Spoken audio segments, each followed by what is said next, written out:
Masaya ang maraming fans sina Carmina Villaruel, Jelly de Belen, pati na rin Candy Pangilinan at Janice de Belen dahil for the first time nga, ang totoong magkakaibigan ay magkakaroon ng kanilang pelikula na ipapalabas sa January 17.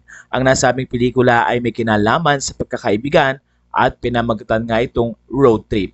Kaya naman ayon sa kanilang post, humanda na sa Best Road Trip ngayong 2024 starring your solid 90s barkada Candy Pangilinan, Jelly de Belen, Carmina Villaruel, and Janice de Belen, directed by Ando Ranay. Sa puntong ito ay maraming mga fans ng apat ang excited na sa nasabing pelikula at marami rin ang natuwa dahil matagal mang nagkaroon ng kontrobersya sa pagitan ni Regine at Jelly de Belen, pero ito nga ay naayos na pagdating ng panahon.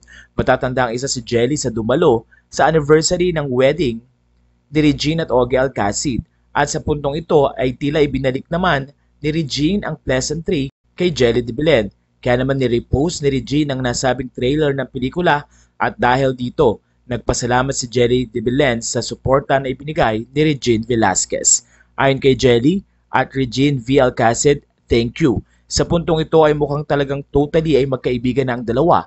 Matatanda ang nagkaroon ng issue ang dalawa noon dahil na rin nagkaroon ng relasyon si Regine at Ariel Rivera. Si Ariel ngayon ang asawa ni Jelly de Belen. Sa puntong ito ay mahaba ang naging panahon bago nagkaroon ng closure ang nasabing issue at naiges pa nga si Regine sa show noon ni Jelly de Belen at doon nila pinag-usapan ang mga nakaraang issue na namagitan sa kanila. At pagkatapos nga ng mahabang panahon, tuloy-tuloy ang pakikipagkaibigan ni Jelly kay Ogie Alcacid at naging magkukumpare na nga sila. Sa puntong ito ay natuwa ang mga fans dahil ang dating nagkaroon alitan ngayon ay tunay na magkaibigan na at sinusuportahan ng isa't isa sa mga proyektong meron sila. Ayon din sa mga kasabihan, maliit lamang ang showbiz industry, kaya sila din na magkikita sa bandang huli.